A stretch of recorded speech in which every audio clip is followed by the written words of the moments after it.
अस्सलाम वालेकुम, this is आरा शफ़ी। उम्मीद करती हूँ आप तमाम लोग खैर खैरियत से होंगे। तो जनाब पीसीबी डट गया है कि चैम्पियंस ट्रॉफ़ी पाकिस्तान से बाहर होने का तो तसव्वुर भी नहीं किया जा सकता है। और इस सारे मामले में अब पीसीबी की जानिब से बता दिया गया है आईसीसी को कि चैम्पियंस ट्रॉफ़ी की मेज़बानी के जो होस्टिंग राइट्स हैं वो पाकिस्तान के पास हैं। और चैम्पियंस ट्रॉफ़ी बिल्कुल भी हाइब्रिड मॉडल पर इस बार नहीं जाने वाली है। गो के भारतीय मीडिया की जानिब से प्रोपिगेट ये किया जा रहा है कि अगर Pakistan champions trophy hybrid model पर नहीं करवाता है तो फिर होस्टिंग राइट्स साउथ अफ्रीका के पास चले जाएंगे। और बिल्कुल ही ये एक फजूल किस्म की बात है। और ये शोशा छोड़ने से पहले मेरे ख्याल से बीसीसीआई को भी और भारतीय मीडिया को भी ये जानना बहुत ज़रूरी है कि जिस टाइम फ्रेम में चैम्पियंस ट्रॉफी होनी है, यानी कि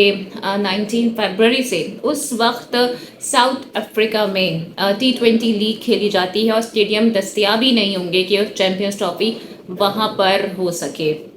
पाकिस्तान ने तो गौर शुरू कर दिया है कि इस सारे मामले में कि अगर भारत नहीं आता है तो मुतबादिल टीम को खिलाया जाएगा, लेकिन हाइब्रिड मॉडल पर इस बार हम बिल्कुल जाने वाले नहीं हैं। वाज़ेह रहे कि पाकिस्तान में जो स्टेडियम्स हैं उसकी तज़ीन और आइश का, उसकी अपग्रेडेशन का काम भी आपको पता है कि जारी है। उसमें भी ठीक ठाक लागत आएगी। और फिर जो चैम्पियंस ट्रॉफी का बजट था वो भी आईसीसी की जानिब से जारी किया जा चुका है।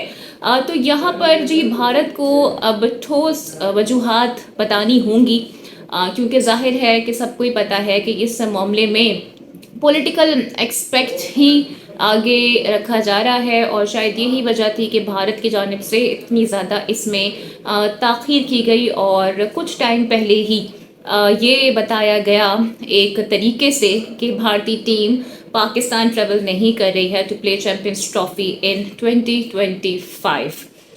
इसके अलावा जी कुछ इतलात ये भी हैं कि श्रीलंका और वेस्ट इंडीज़ खेलना चाह रहे हैं। और श्रीलंका को एक ऑप्शन के तौर पर पाकिस्तान भी देख रहा है। कुछ जिक्र कर लेते हैं उन टीम्स का जिन्होंने रिफ्यूज़ करा आईसीसी टूर्नामेंट खेलने से। फिर उनके साथ क्या हुआ।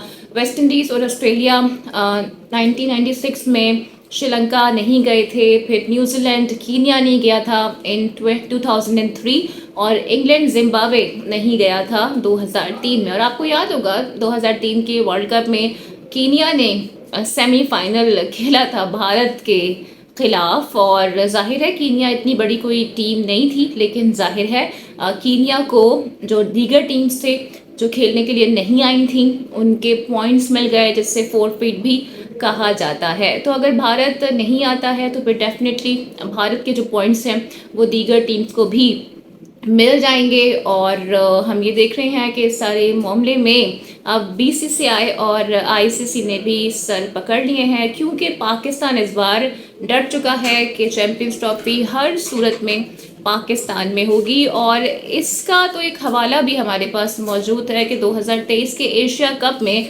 हमें कितना इसका नुकसान हुआ था। हम हाइब्रिड मॉडल पे चले गए थे और हम हमारा जो अपना टूर्नामेंट था उसका फाइनल भी हम नहीं खेल पाए थे। हमारे प्लेयर्स इतने ज़्यादा लेथार्जिक हो गए थे, उनकी परफॉर्मेंसेस उस तरह से नहीं आई थी। तो सारा का सारा नुकसान तो बेसिकली हमें ही हुआ था। अभी कुछ बात कर लेते हैं जी ऑस्ट्रेलिया T20 सीरीज़ से मुतालिक, जहां पर मोहम्मद रिजवान काफ़ी ज़्यादा ऑप्टिमिस्टिक नज़र आ रहे हैं। और वो ये कह रहे हैं कि ऑस्ट्रेलिया में वाइट वॉश करके दिखाएंगे। ड्रेसिंग रूम में भी उन्होंने बड़ा जी धुआंधार प्लेयर्स के साथ खिताब किया है और उनका जज्बा बढ़ाया है। उन्हें ये कहा है कि हम मुत्तहिद होके खेले, हम एक होके खेले तो हमें इसका नतीजा भी मिला है। फिर वो ये भी कह रहे हैं, जो लोग कहते हैं कि हम 22 साल से नहीं जीते, 23 साल से नहीं जीते, इस चीज़ को हम ख़त्म करेंगे।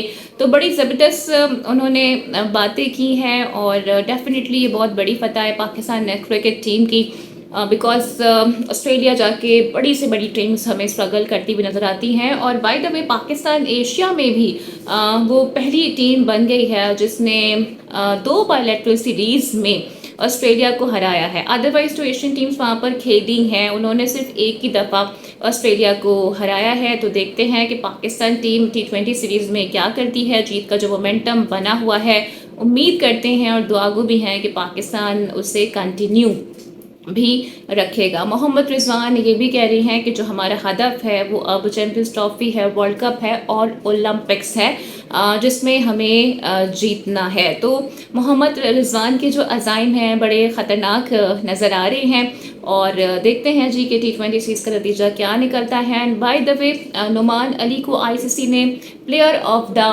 मंथ नामजद कर दिया है और बड़े टाइम बाद ये ऐसा हुआ है कि पाकिस्तानी प्लेयर को प्लेयर ऑफ द मंथ नामजद किया गया है फॉर नवंबर 2024।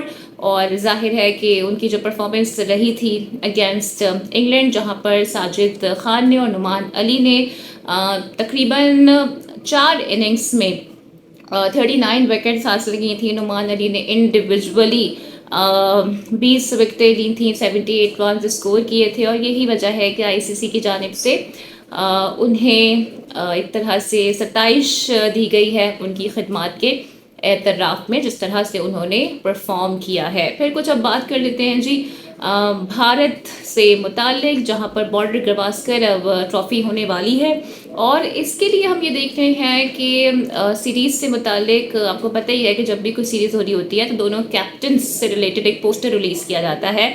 लेकिन इस पोस्टर में हैरत अंगेज बात ये है कि कैप्टन के तौर पर रोहित शर्मा मौजूद नहीं है बल्कि विराट कोहली मौजूद हैं। फैंस बहुत ज़्यादा कंफ्यूज हो गए हैं कि क्या विराट कोहली ही बॉर्डर गवास्कर ट्रॉफी में लीड करने जा रहे हैं, क्या वो कैप्टन होंगे। तो जो फैंस हैं वो काफ़ी कशमकश का शिकार हो गए हैं और आपको याद होगा कि अभी जिस तरह से न्यूजीलैंड के हाथों भारत को शिकस्त हुई है तो रोहित शर्मा पे काफ़ी तनकीद भी हो रही थी, उनकी मैनेजमेंट पे तनकीद हो रही थी, उनके कोचेस पे भी तनकीद हो रही थी। तो माइट भी शायद यहाँ पर कोई चेंजेस किए गए हैं, लेकिन विराट कोहली को बतौर कैप्टन किस तरह से उनके फैंस देखेंगे ये एक इम्पॉर्टेंट बात ज़रूर होगी। और अगर ऐसा हो जाता है तो फिर रोहित शर्मा का मुस्तकबिल क्या होगा, इस पर आपकी क्या राय है? अपनी राय का इज़हार कमेंट सेक्शन में ज़रूर कीजिएगा। उम्मीद करती हूँ कि आज की वीडियो आपको पसंद आई होगी। Don't forget to like and subscribe my channel. Video को लाइक और शेयर आपने लाजमी करना है। अपना बहुत ख्याल रखना है। अगली वीडियो में आपसे फिर मुलाकात होगी। टिल देन टेक केयर, अल्लाह हाफिज़।